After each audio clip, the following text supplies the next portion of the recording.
Hello everybody and welcome to the 1218 show and Happy New Year. Only a day away till all the New Year's resolutions begin. I have another guest. It's the way to end the year and I'm super excited about it. This is my roommate. That's a kind of a joke. It's not my roommate. This is my girl's daughter. She's 18 now, so I wanted to put her on the show. I didn't want to do it before she was 18. There's just too many weird things in the world for to have minors on the show. But I thought that it would be fun to have Talia. This is my guest, Talia, and we've lived together now for 2 years. But I've known her entire life. She is a great kid. She is a freshman in college, and we're going to talk about that today. I think that she's a good kid, and I'm not saying that just because I'm part of her life. She's generally stayed out of trouble, and she gets good grades, and she loves her mother, which is something that is, I think, most important these days. And but we're going to talk about as a freshman. She's got one semester in as a freshman in college, and we're going to talk about what that's been like for her, and what. Sorry, our door just clicked. So, welcome, Talia. Thank you. You're welcome. So, I've known this kid her whole life. We watched her grow up into a beautiful young woman, and she's kind, she's pleasant, she's generous, and I couldn't be prouder of her. So, thank you, Grazio. Hey, Grazio. Hold on. Sorry, we're going to pause this. I got a card for you. Hold on. Okay, so we're back. Sorry about that. Had a delivery show up. So welcome. So you're a freshman, and you're and you're going to. I go to App State in North Carolina. App State. So we all grew up calling it Appalachian State, but apparently that's not the correct pronunciation. Even though that's what Alex Trebek said on Jeopardy, he called it Appalachian State as well in a question I saw once. So I'm suspect because he seems to be right. But the proper pronunciation apparently is Appalachian State. So that's where she goes, and it's in the mountains in North Carolina. It's right on the border of what's the bordering states of Virginia? No, Tennessee. Tennessee and West Virginia, right? What? Boone is here. Mm-hmm. Tennessee's west. Tennessee. And what's just north of you? Is it West Virginia? Oh, I don't know. Oh no! Already. It's like nobody goes north. Everybody just goes to Nashville. Yeah. It's West Virginia. Okay, yeah, so West Virginia. So we drove her down in August to move her in, and it's a beautiful drive. And then the school's right there in the mountains. If you've never been and you like visiting colleges, and then we went. So her birthday is in October, and we went, and she actually started as a freshman at 17 years old. So she was a youngster. And we went down for her 18th birthday to celebrate with her. Went out to dinner, and we did a hike. And it was October, so the leaves were changing. We were in the mountains. It was really beautiful. Yeah, it was spectacular. And the best time to be in Boone is the fall, for sure. For sure? Okay. We haven't been there in the spring yet. So. I have. Oh, yeah, that's right. You went for the orientation thing, right? Yeah, cool. All right. Okay, so I wanted to do something kind of fun and light for our podcast today, and I thought, a lot of people in my age group, their kids are just now, they're juniors, seniors in high school, some are freshmen in college. It's right around that time where this transition and kids are going off to school. So I thought it would be a fun episode to get a freshman's perspective after having one semester in, and let us know a little bit about what she has experienced so far, as well as what she would recommend parents do for their children. And now that she's done a semester and she seems like she's really acclimated well to the school and really appreciates everything that it has to offer, I thought that it would be fun to ask her what the pros and cons are, and what, as a parent, what you might be able to do for your kid, or what kind of support or lack of support, or how much space they need. Talia seems to have a good balance with her mother, but that's and today things are much easier. You can FaceTime and all that, much different than it was 10 years ago. But so they have a really, they communicate almost daily, if not daily. But I think that I think it's just interesting to get that perspective, because the homesickness thing isn't as bad as it was back in the day when you couldn't just constantly connect. I mean, if she gets a little tug on a heartstring now, she just texts her mom or calls her or FaceTimes her. And back in the day, you had to plan. I'll call you at 8:30 tomorrow night, and it's just a whole different thing. So, so far as a freshman, let's start at the back. Were you nervous when we were on our way? When we were on our way. No, I wasn't nervous. I was excited. I wanted to just get there already, because we got there like the day after the last day of move-in. I think the last day of move-in was like the 16th, and we got there the 17th. So like my roommate had been there the whole week by herself, and all my friends had been there, and I was like, I just want to get there and like be in college already. I was a little nervous about it, like, the 2 weeks before leaving, just because I finished packing, like, the night before we left, and I was just nervous about leaving home. Like, I was scared, because I remember in, like, the summer before 6th grade, I went to sleepaway camp, and the first week was so hard because I missed my mom. I had no contact with her whatsoever except for letters. Via snail mail. Yeah. So it's like ridiculous and a half, and it was so hard for me. I like wrote a letter to my mom every day telling her to come get me early. She didn't budge. I ended up having a great time, but I was scared that would happen again and that I wouldn't enjoy my first few weeks. But it was quite the opposite. I didn't cry until like the 3rd week of school, and that's because they made a video for me going away, and that got me. Yeah, we put a little project together for over the summer. So, and ironically, we told her, hey, we got you this gift. We gave it to her right when we were leaving. And we're like, so when you're feeling homesick, give it a watch. And so like every week we'd say, hey, did you watch that video? And she said no. And we'd say, well, come on, why not? She's like, because I know it's going to make me cry and I don't want to cry. So so we finally got her to watch it about a month in. It made me cry really hard. It was, oh my God. It was cool. We put some time and effort into it. It was really sweet. It's a really nice video, but it did make me sob. So, okay, so we leave. We got there on a Friday, I believe, and we left Sunday. And you started classes on Monday or Tuesday? Monday. And so, we got in, we met her roommate. Her roommate's great. They get along well, because they had already knew each other via FaceTime and had met, I think, at an orientation already. Or, no? That was our first time meeting. Okay, so via technology, they had known each other pretty well already.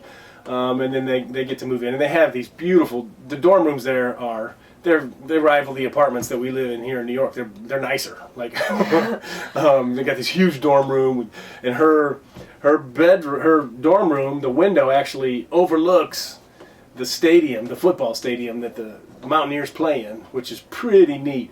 Let me ask you, on the first Saturday home football game, what was it like when you woke up? Was there tailgating? Like, what was that experience? So the first game, everyone got tickets to, and I didn't. I don't know.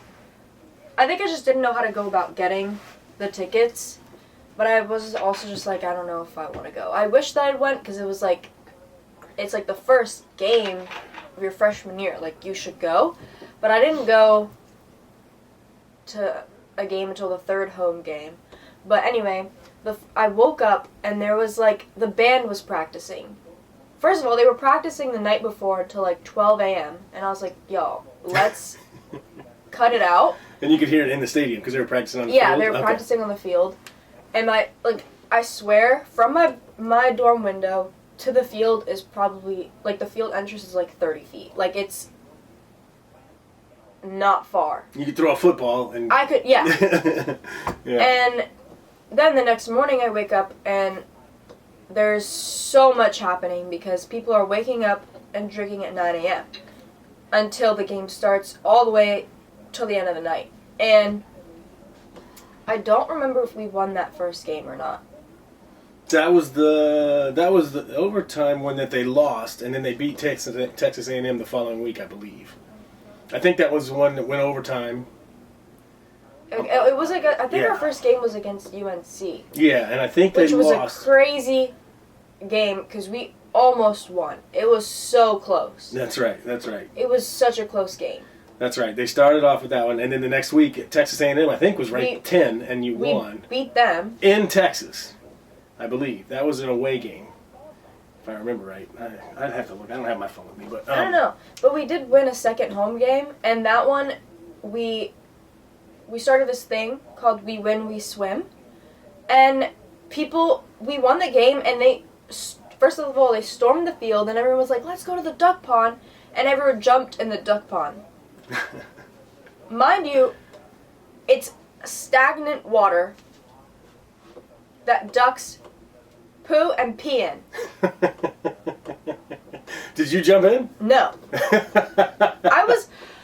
At the time, I was like, okay, in the next game, maybe I'll jump in. Mm-hmm. But then, just to say that I did it. Yeah. But then everyone started getting sick. Like, they got chlamydia from the birds. Like, actually, everyone started getting chlamydia. Well, supposedly from the birds. It's from the water. It might just be the actually, and then if you go in the App State, like, Wellness Center, there's, like, there's like this disclaimer, like, if you jumped in the duck pond, please come get tested. Oh, wow. No kidding. Yeah. It was so nasty. And I was like, okay, never mind. But that was crazy. That's it. I just learned something. I didn't know that. Didn't know that you could get that. There was this baby in the pond. It's the ugliest baby I've ever seen. It's a piece of art, not a real baby. Yeah, piece of art, quote unquote. And they destroyed it. And the artist posted on Instagram, was like, Appalachian State Mountaineers destroyed my art that was just installed in June. Good riddance. Because it was horrible. That's funny. That's great. Yeah. So I guess that's advice piece number one. When your kid goes off to school, if they go to a school with a football program, make them go to the first game. Yeah. Make them go. Make them go. Get them a ticket or find out how. Now, the cool thing about Appalachian whatever, they have App State, is that they have a program where you can pay like a one-time fee and get tickets to everything, right? Yeah. But we didn't know about that prior to the first game. But you can actually go to all the basketball, all the football, and any sports. Any sports. And you can just go now. You have a ticket. Yeah, you get one free ticket and then a guest ticket for $10. Oh, okay. And it was like a one-time fee. It was cheap. It was like $200 or something. Yeah. For the whole year. thing. So then it's another $10 for any game that she wants to go to. And like for some of the App State games, tickets were selling for like $200. Like, especially after we beat A&M. Mm-hmm. Like, tickets were expensive. Yeah. I'm sure. Yeah, that was exciting. Yeah, they ended up not having a great season. They ended up just above 500, I believe. But the starting of the season, man, their first 3 or 4 games was exciting. Well, that's cool. I'm so glad you got to experience that. As a freshman, that's really a nice introduction into college. Because if you go to one of these schools that just loses all the time, it's like, lame. Yeah. And then she got all of her gear. Everybody's rocking the App State T-shirts and hats. There's this cool T-shirt that I want to get. It says "Bitch, I'm a Mountaineer" on the back. It's a cool T-shirt. I want to get it. Yeah, I guess she wants to wear curse words on her shirt. Freshman, that's what it is. All right, cool. So let's go to. So that was after week 1, but let's go back to the Sunday night before the Sun. So we leave Sunday morning. Teresa and I, her mother and I, leave and leave her to get acclimated and comfortable. And then she starts classes the next morning. Did you wake up early? Did you have to set your alarm? Were you nervous? Yes. Were you excited? How was the whole thing? So my first ever class of college was an 8 a.m. yoga class. And in my school, we have a PE credit that we have to fulfill. But the good thing about it is that it only lasted half the semester. So, but had you ever done yoga before? When I was little. Oh, okay. So not like real yoga. Not like a real studio or anything. No, and I'm not flexible at all. I did dance for 10 years, but I'm not flexible. And yeah, she's a hell of a tap dancer. Thank you. Yeah. But It's okay. I woke up at 7. I think I woke up at 7. Got dressed. Did my makeup, whatever. Went there, and I was like scared that I was in the wrong place. Because there's the student rec center, and then there's this other place that you could do yoga at. And this one girl who went in front of me, she was in the wrong place. So I was like, oh my god, if I'm in the wrong place, I'm going to be late. Because I think it was like 7:50 at that point. Luckily, I was in the right place. And then I had my 10 a.m. bio class. So after that class was only 50 minutes. I went back to my dorm, got everything I needed, and then went to my bio class. And it's funny because on my way back from yoga, I have this girl in my class, and I followed her all the way back to my dorm. And I'm like, okay, that's weird. I hope she doesn't think I'm following her. And then we get off at the same floor. And I'm like, okay, this is weird. You hadn't met her yet? No. Okay. And then we start walking in the same direction, and I'm like, okay. And then I see her in my bio class. So I'm like, now I have to introduce myself to her. Her name is Izzy. We ended up being really good friends and now we're best friends. But I like that. I think that it's funny that we have 3 of the same classes that semester, actually. And she lives on your floor? Yep. Okay, that's cool. Yeah, it was kind of neat when I was walking, when we were moving her in. So, let's talk about that for a second. So the move-in days were, let's say, a Wednesday, Thursday, and we got there on a Friday. We talked ahead and said, hey, we can't get there till Friday. How do we get her moved in? And they said, don't worry about it. Just come and, And we had her moved in within 40 minutes. And it was crazy because everybody was saying that the prior 2 days with the move-ins, there were lines down the block. To use the elevator. To use the elevator and stuff. And it took 3, 4, 5 hours for people to get moved in. And we're like, we'll never show up on move-in day. We're either coming early or late every time. That's crazy. Yeah. Because it was kind of ridiculous. So we worked the system without even knowing we were going to work the system. But when you get off on the floor, it was interesting. It's college, just a dorm room. We've all seen Son-in-Law, right, with Pauly Shore, and they, and so all the kids had already been there a day or 2 or 3, and so they had already kind of decorated their doors or whatever. And it was interesting because so many people were like, "Hey, knock and introduce yourself," or whatever, little signs on their doors. And a lot of people, hit me up on IG, and they'd put their little Instagram address or their Twitter or their, whatever the thing is these days. And TikTok, all that crap. So they, it was just kind of funny. You're walking down the thing, and all these little doors just had their little addresses of their social world, of their social media world. And I was like, that's a pretty cool way of getting to know your floor, I guess. And I mean, I don't know. I kind of, it's a 50-50 thing. I think it was better in a lot of ways back in the day when you actually had to go out into the common area or go knock on people's doors to meet people. But it's also kind of neat because you can, if nobody's home, wherever you can flip through, let's see who I live by. I don't know, it's a 50-50 thing where I'm like, that's really cool. It kind of takes away from it, but maybe not. I don't know. It's neat. What do you think about that? Do you like having them both ways, or? So the thing is, actually, oh my god, sorry. So the thing about having like your social media stuff on your door or whatever is that's fine, that's cool, but I'll tell you right now, I didn't add a single person from that. Because, I could have. I don't know why I didn't. I just didn't. You kind of feel like you want to know somebody before you request them, right? Instagram is, whatever. But then, Snapchat or, anything more than that is a little more personal, at least to me. So, if they were to, if people on my floor were to follow me on Instagram, I'd be like, oh, yeah, sure. But, Snapchat, it's more of, you have to, know my username specifically. I don't know. It's just... That's what it was. Yeah, snap me at. That was one of the couple of signs I said. Snap me at, whatever. It was Snapchat, Instagram, a whole bunch of stuff. But I only have, the people who live, in my immediate, hall, which is probably, 6 doors on social media. Anybody who lives further, I don't even know all of the people on my floor. Because so I live in a suite. So I have my room, the bathroom, and then my suite mates. So it's me and my roommate, and we share a bathroom with 2 other girls. But so it's 2 rooms, 4 people, and a bathroom in the middle. Yep. Okay. And so, but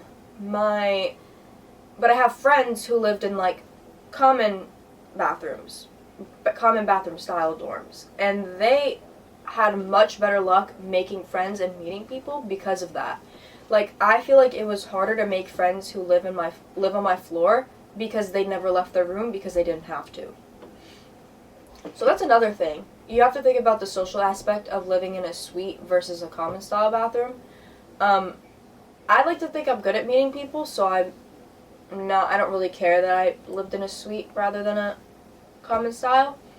But like, I had this friend at the beginning of the year, and he easily knew everyone on his floor, could name everyone on his floor, because they lived in a common style and were able to meet everyone a lot easier.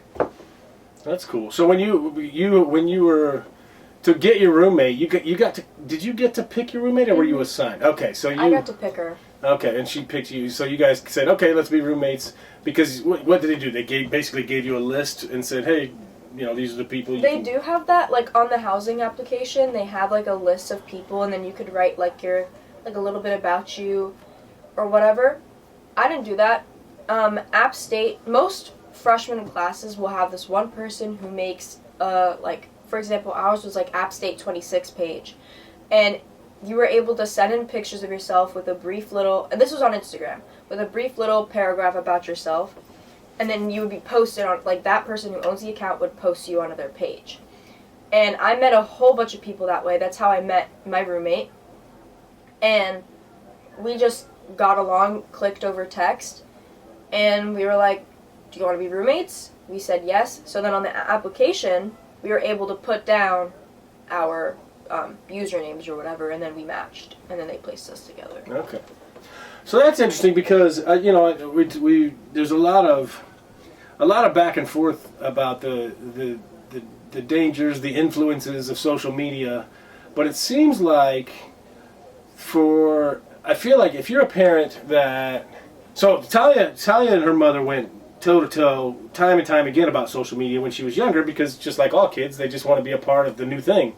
And so she I don't want to say Talia won, but she was able to get her accounts, and her mother was very watching it, teaching, like, listen, you can't do this, you can't do that, and it was they battled back and forth a lot when she was younger, and it was and her mother was right in a lot of ways, and Talia's probably thankful for some of the things that she learned, because when you're young, you just post stuff thinking that it doesn't matter, but it really does, because the internet is forever. And so, but there is an element of, for the parents that don't allow their kids any social media, about the time, maybe late senior year or summer before school, they're going to need a little bit of it to be able to show up at school and not be an outcast in a way. And I think that sucks, but it's kind of the way the world is now. So I know that there's some parents are just like, whatever, that's just kids, they do what they do. And then there's other parents that, my kids will not even have a cell phone, that type of thing.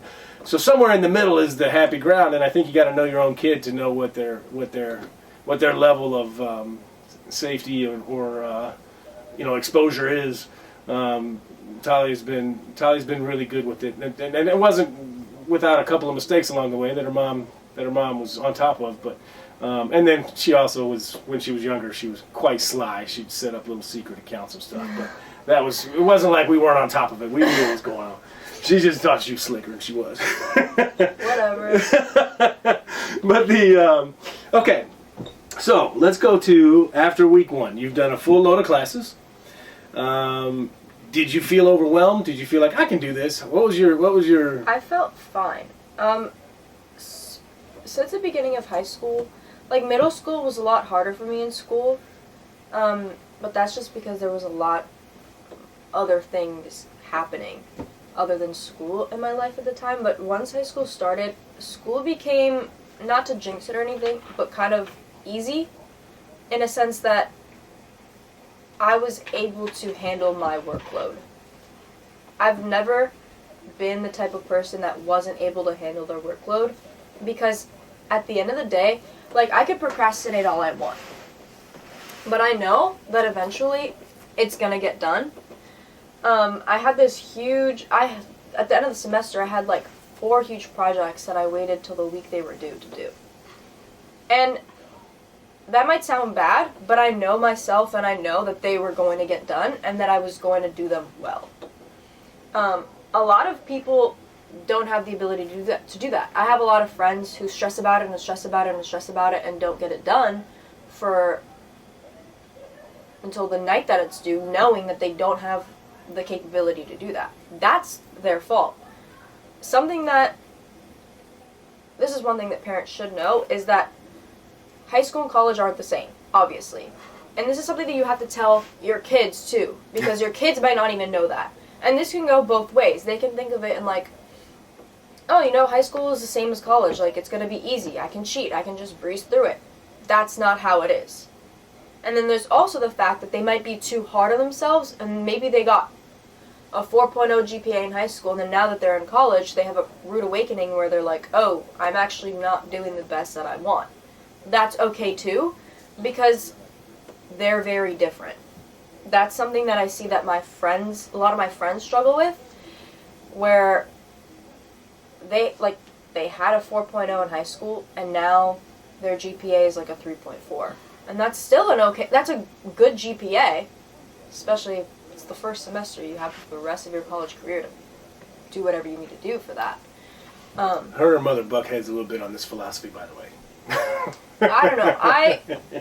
I think that being too hard on yourself is detrimental in the long run. Well, I think that one of the things that you touched on here that I think is interesting is if you have a deadline, and like you know yourself, all right, I've blocked out this Sunday, I'm going to take that 5 hours and do this, and it's just out of your mind then, because you know that you've set that aside.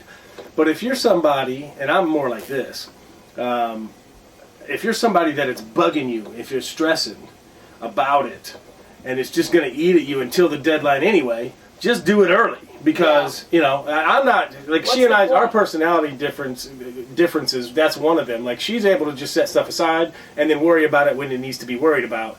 And I'm one of those people that just fret over everything until it's done because I'm just paranoid of whatever. But I do have one thought about that, though, because even if, like, in your situation, the one thing that's interesting about college that all of us that went to college know is that there's always something to do or something comes up. So if you're like, I'll do it on Sunday afternoon, and then Sunday comes around and, your friends show up and say, hey, we just found out this event's happening. We're going. You got to come. And then, to have the discipline, which Talia does, to say, sorry, guys, I got to do my homework.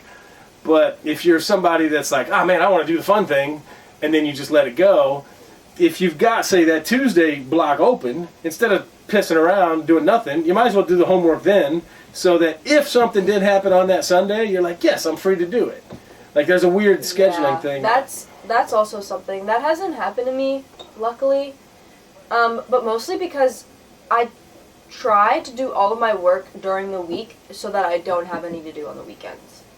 Especially if I know, like, if the weekend's really, like, the weather's gonna be nice or there's gonna be things happening that I know that I might want to do, I make sure that I don't have anything to do that weekend. Because that also happens to my friends where they'll have like this huge paper due Sunday night and then go to a frat Saturday night. And it's like, okay, you have the whole Sunday, but it's like, there's no... You sleep until noon. Yeah, you're wasting... I don't know, it's just... I'm glad that I have that discipline in myself and that I don't have that, like, worrisome thing that Mike has. But it's just like, I don't know, school will always be first for me, and I know that I'm always going to do the best work that I can do. So I have that trust in myself. That's basically what I mean. Okay, cool. So let's go to, so when did you feel like you were comfortable? Was it after week 1? Was it after a couple of weeks? When were you like, you know what, I'm settled in here. I belong here. I fit in here. Because I feel like you totally feel like you're a part of the Appalachian State world now. Like you're totally, I'm in this school. I'm a part of this school, and I matter. When did you kind of feel that moment of like, this is me and I'm it? Like what? Honestly, after the first couple of football games. Yeah. Because the way that the community comes together during games or during any event, like when College Game Day came, that was crazy. That's right. So College Game Day, which is the ESPN program on Saturday mornings, before college, they always pick a university for the non-sports fans out there. ESPN does a weekly program called College Game Day, and they pick a different university, and usually it's a big D1 school, and there's only 12, 13 weeks in a football season, so they have a laundry list of schools to get to, and every year they can only do one a week. So there's 13 or 14 schools that get to do it. But this year Appalachian State, which is not a D1 school, they're I don't even know our break. Yeah, well, I don't even know what but they always have a couple of D1 games, but I don't even know what their rankings are. Not 1AA, but it's something like that. But but Appalachian State got chosen by College Game Day because they've had a really phenomenal football program historically, and they've for the last 20 years. Our football team is pretty good. Yeah, we have our games, but then they have a good program there. They have for a long time. So Game Day, and it's such a beautiful campus. It's a perfect place to have a show because you got the mountains in the background and the leaves and all that. So when College Game Day came, did you even realize what was going on? Did you have? No, I didn't know what it was. I thought when people were talking about Game Day, they were talking about Game Space Day, not like ESPN. So there was like a whole bunch of people camping out on Sanford Mall, which is like our biggest like grass area in the middle of campus, because College Game Day was coming the next morning and it was like whoever made the best poster got free tuition. They were handing out free tuition for whoever did the best poster. Really? Yeah. Wow. And did you do a poster? No. Come on, your mom's working 7 jobs. You should have made a poster. I knew I wasn't going to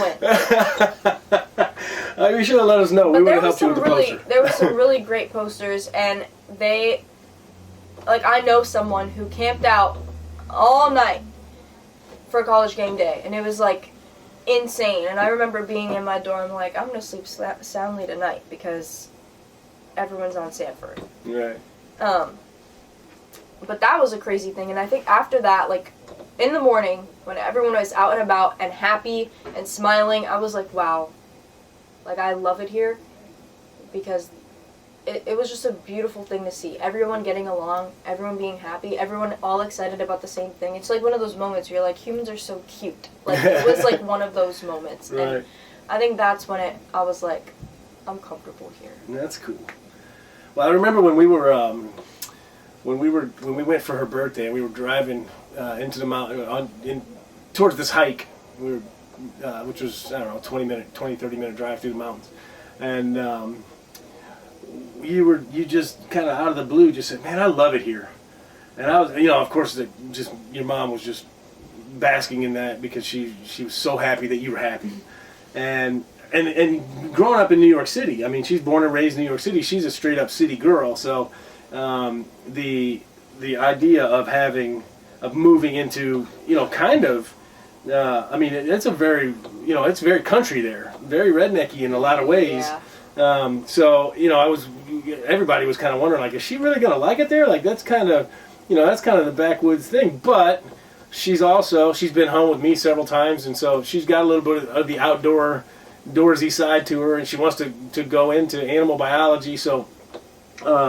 There's that side of her that loves the outdoor naturey side. So we were just worried that the people wouldn't quite mix, because the New York City mentality versus a small town country southern mentality is just different. Even though it's they line up the same, the way they get there is just different. So I didn't know if you would have a problem, or not a problem, I guess, but if you would have struggle meeting some people with like-minded thoughts. But it seems like you've Yeah, and I feel like also I've met so many different types of people. That's another thing that parents should know, is that when your kid goes to college, whether it's a state school or whether it's they're going home or they're going away, they're going to meet so many different types of people with so many different types of backgrounds. Even though basically everyone I know is from North Carolina, they're all so different, just because North Carolina in of itself is so diverse geographically. You have the mountains, and then you have the beach. Beach on the same state, yeah. Like, it's crazy, and it's beautiful. I love North Carolina. And I was worried about the people, too, because they did grow up a lot differently than me. And don't have the same experiences that I've had. And that's something that does frustrate me sometimes, because when I feel like growing up in the city, you have to have a certain amount of common sense and street smarts that people in North Carolina who grew up driving everywhere don't have. They don't know how to walk at night. They don't know basic safety, or like, I don't know. It's just stuff like that I'm like, what are you doing? Yeah. They never had the looming threat of somebody around the corner because they grew up in a nice community or whatever. Yeah. But then when I got there, I'm like, well, now I understand why. Because there's never been a time where I felt unsafe on campus. Yeah.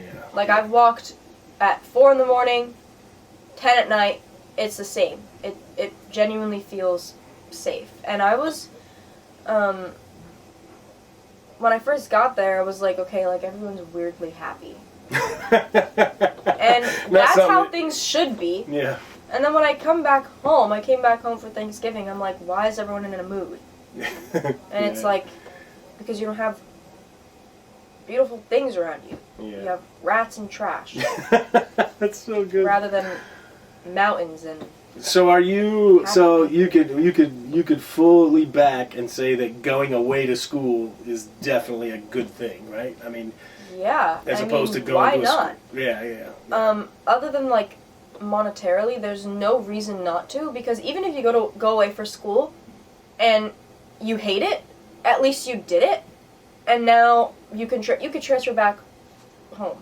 Yeah. It's really not that hard, not that serious, and at least you could say, yeah, I went there and I didn't really like it. Now you know. Yeah, I did 1 year here and then I came back. College is the best time to experiment and to just live somewhere else, because it's basically like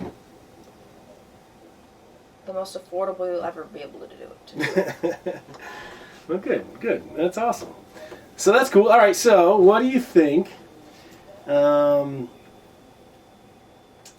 you have any friends that you feel like their parents are too in their lives? Like Teresa kind of lays back, and I mean, you know, she knows that she's going to talk to you at some point during the day, but I don't feel like she's like, hey, are you okay? What's going on? Whatever. Like, she's a very relaxed mom.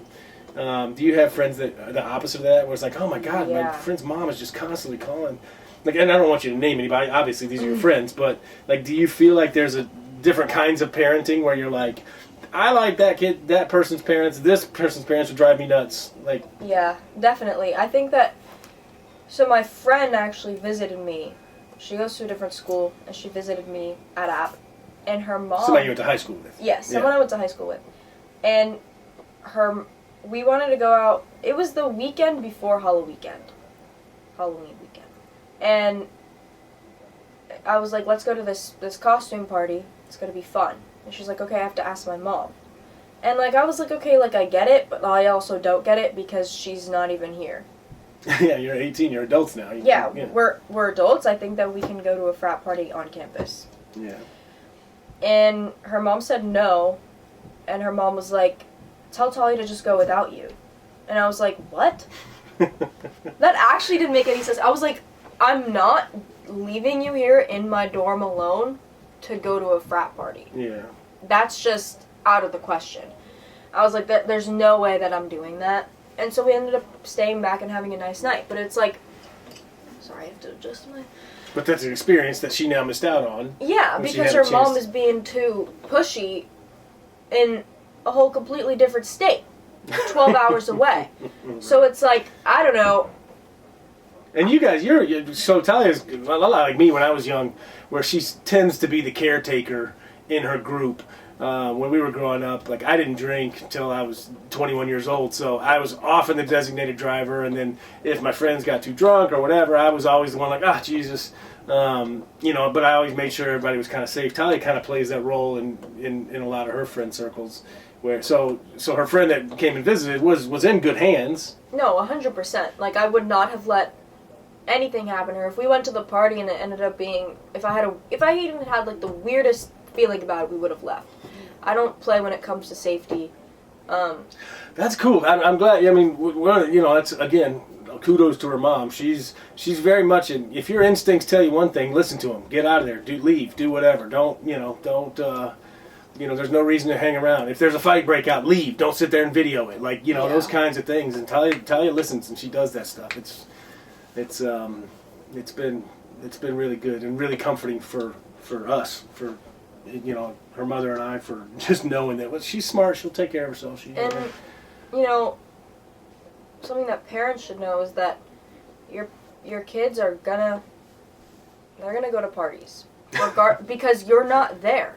So you can either be like, okay, I don't want you going to party. Like you could be like, yeah, I'm miles away, but you can't go to any parties. You can't drink. You can't do this. You can't do that. Okay, fine. But your kids are gonna do it anyway, and you're not there. So instead of doing that, be like, hey, if you're going to go to this party, if you're going to do this, if you're going to do that, this is how to do it safely.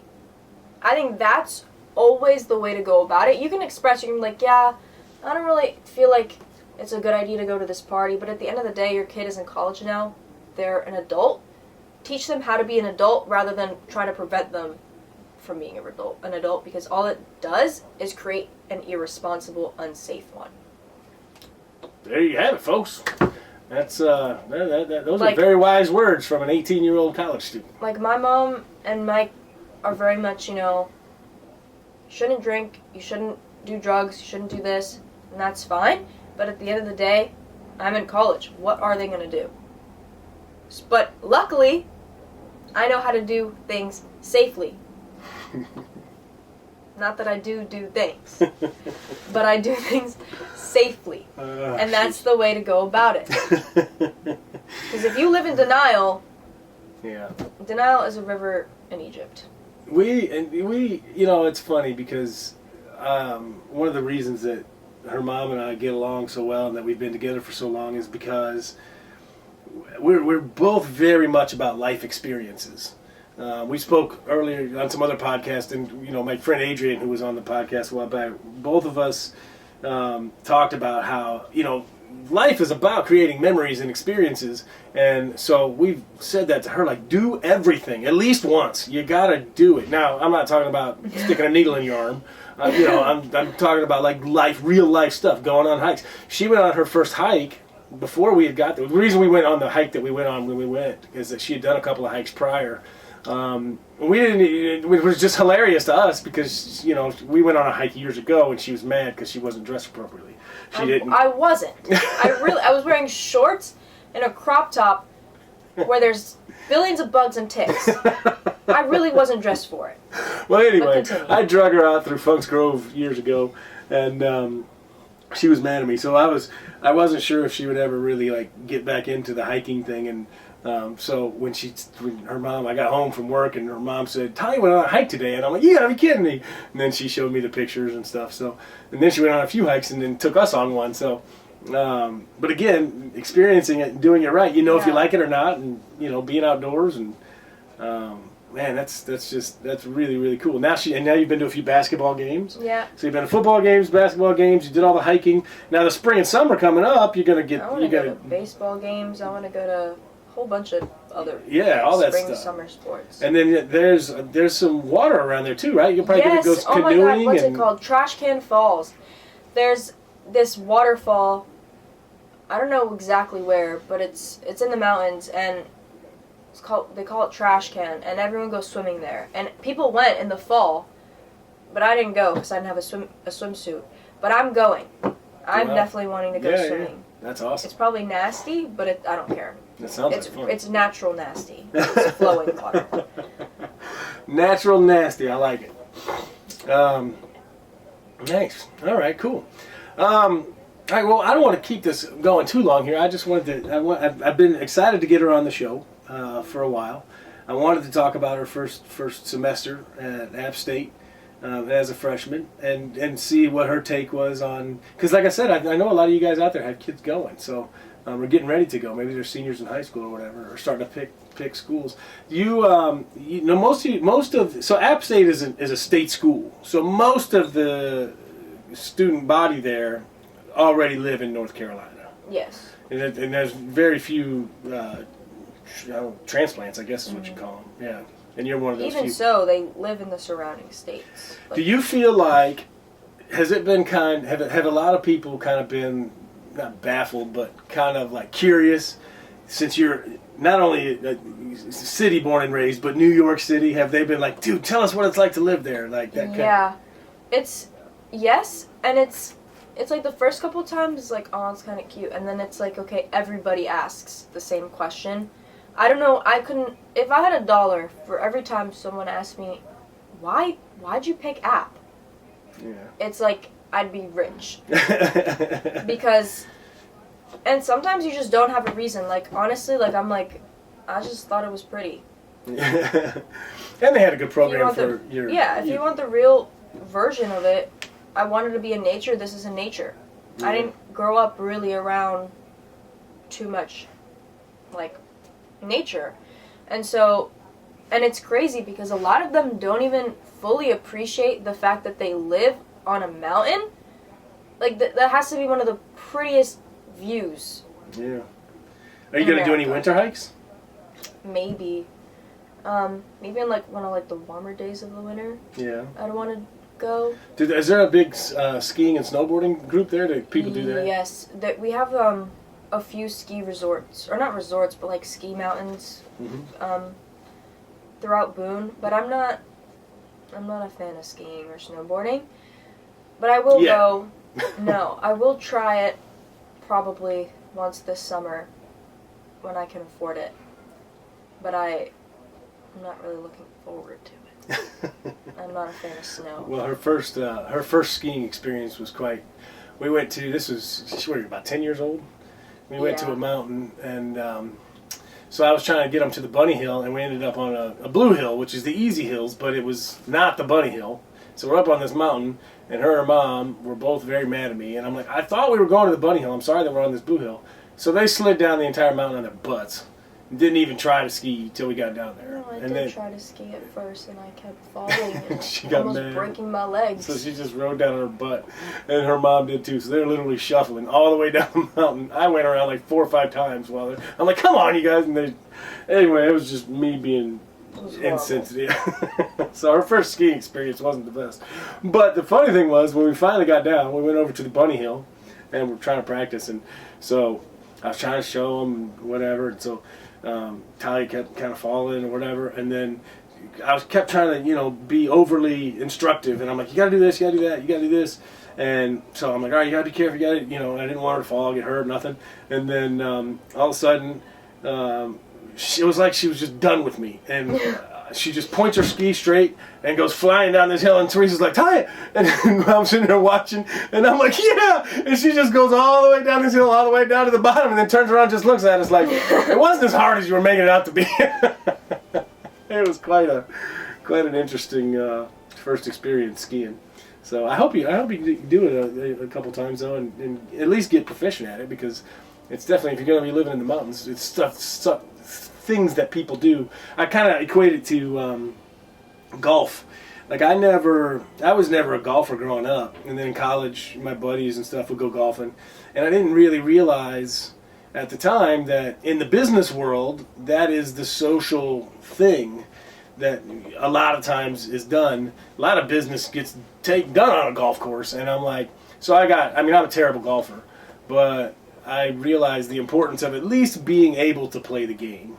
And I feel like depending on where you live in the world, golf is a big thing it's big in North Carolina too, but it's big in the business world. So whatever you kind of end up doing or where you end up living, being at least able to do certain things just so that you can be, a part of whatever business you're in, or, that kind of thing. So once you're able to ski a little bit, at least you can get down a mountain without, you don't have to go on triple black diamonds where you're going over moguls and stuff, but being able to ski down the mountain sufficiently without falling and breaking your neck that's pretty cool. And you can just rent. I mean, you don't even have to have your own skis, because you're not going to go enough to do it, unless you end up really liking it. But so that's cool. Well, good. All right. So what's the plan then? So you've got your classes all lined up for the next semester. Mm-hmm. You don't miss New York much at all outside of your family, right? I mean, no, I didn't want to come back. Yeah, ready to be gone. Ready. So after, I mean, I know it's a long way away, but do you think? I mean, I know New York will always be home, and you'll always visit, probably a couple times a year. But you don't think that this will be like when you're like out in the job world or whatever, you're probably gonna pick somewhere more naturey, right? Probably. I think I want one of my first jobs to be in a zoo, just because I want to connect in that way. Mm-hmm. Zoos, like in New York, the zoos here have the Wildlife Conservation Society. So if you even just work at a zoo and work your way up, it's really easy to make those connections because the Wildlife Conservation Society has places all over the world, or at least North America, South America, and all that. So I think that we gotta get you at San Diego Zoo then, because we have a lot of connections in San Diego. That would be cool. I really want to work in a zoo at first, and then, at least while I'm in grad school, and man, when you're like a junior or a senior, you should get an internship at San Diego Zoo. Mm-hmm. We need a lot of reasons to go to San Diego, and we have plenty of reasons out there already. But this would be a requirement if you were out there. We wouldn't have to try to figure it out. We'd be like, well, we have to go. Yeah.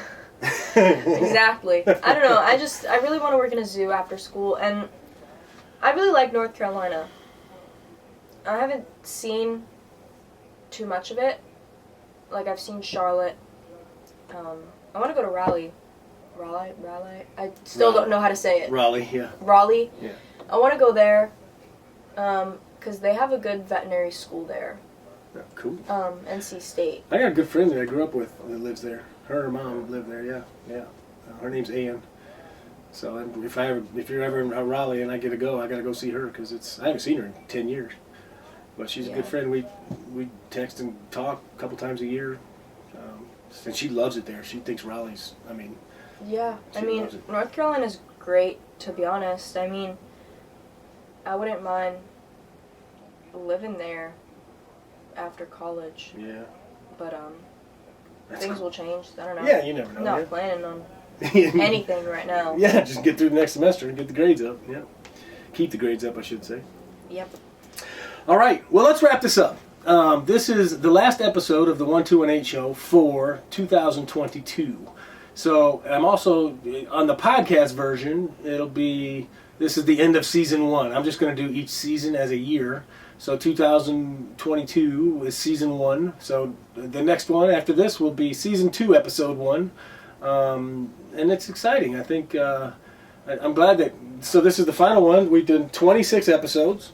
And then there's some other stuff on there too, on the website and whatnot. If that we've put up via the 1218 show, a couple of songs from back in the day that Aaron and I did, and then there's some humor stuff on there, and a couple trivia things that I put up that I'm going to continue to work on in the future. I'm trying to really kind of build this channel and build it so that it's a kind of fun, all-encompassing thing. Obviously, if you come across anybody that's born on December 18th, tell them we want to get them on the podcast. I will. Because that's the show. But I want to polish it off with one more thing. The new year. People make New Year's resolutions, and I don't. New Year's resolutions are kind of. If you're waiting until January 1st to do something or change your life or get in shape or whatever, then you're probably going to fail, right? Winners just start. Like there's like, oh, I need to get in shape, so they just start getting in shape or eat better or whatever. If you pick a date, then you've already set yourself up for failure. However, the flip side of that is there always has to be a starting point, right? So if you've chosen January 1st for your New Year's resolutions to better yourself in whatever way, be it financial, physically, healthy, mentally, whatever, good luck to you and stick to it. There's nothing wrong with starting off the year with good intentions, but don't just make them intentions, make them a reality. I'm going to do that the same. I'm trying not to let January 1st be the date of anything, but it's certainly always fun to reflect on the year before. This has been a fun year. It's been a turbulent year for myself personally, between my old job closing up shop and the new job getting and her going away to school. And it has been a wild, wild year, and it seemed like it went in a flash. And I think that 2023 is going to be equally as exciting for a lot of reasons. And this kid here is a big part of that. So I want to wish you a happy new year. Thank you for tuning in for the duration. This is the 26th episode, and hopefully next year I'm going to try to do one a week. So hopefully we'll get 52 in next year at least. If I can do more, I'll do more. And I want you to just really, really, I don't know what else to say except I just really hope the best for you. I want 2023 to be great. I want it to be great for my world, my family, Talia, her mother. I want everyone to just succeed at something. Have something that when you look back on the year, you're like, man, 2023 might have been this, that, or the other, but at least I fill in the blank. So pick something for 2023 that you're dead set on doing. For me, I'll tell you right now, it's all of the things that we've talked about on the podcast up to now, but I've always wanted to throw a concert. I've always wanted to, I just haven't done it yet. I've performed in so many different facets or whatever, and I have a friend that's done some cabaret shows and whatnot, and I'm going to do that in 2023. I'm going to put together a little concert and put it in a little theater here in New York City, and I'm going to have the show. So I'm stating that on the show right now so that you can hold me accountable. In the meantime, thank you, Talia, for coming on the show. Thank you for having me. You're very welcome. We will have her on again anytime she's home, or even if we go to North Carolina, I'll bring the stuff and we'll just do it there. This has been a lot of fun. I thank you very much. Happy New Year. God bless you. I love you. And all the best in 2023. Hooray! Bye!